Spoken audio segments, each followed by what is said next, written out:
السلام علیکم محترم حضرات، آپ سن رہے ہیں قصص الانبیاء۔ یہ واقعہ ہے نمرود کا اللہ کے مقابلے میں لشکر اکٹھا کرنا اور اس کی موت۔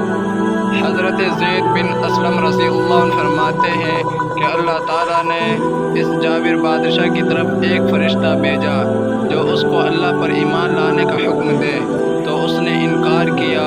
اس فرشتے نے دوبارہ دعوت دی، اس نے پھر انکار کیا۔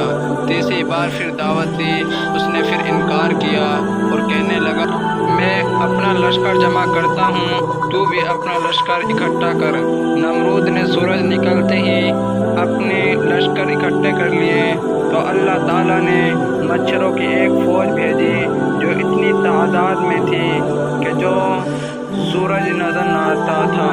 اللہ تعالیٰ نے مچھروں کی اس فوج کو نمرود کے لشکر والوں پر مسلط کر دیا تو وہ ان کا گوشت کھا گئے اور خون پی گئے، ان کی ہڈیاں ہی رہ گئیں۔ ایک مچھر نمرود کے ناک میں داخل ہوا، وہاں پہنچ کر 100 سال رہائش پذیر رہا۔ اللہ تعالیٰ نے اس حقیر سے مچھر کے ساتھ اس کو سزا دی، اس کو اس پوری مدت میں لوہے کی سلاخوں کے ساتھ پیٹا جاتا رہا، حتیٰ کہ اس طرح اللہ نے اس کو ہلاک کر دیا۔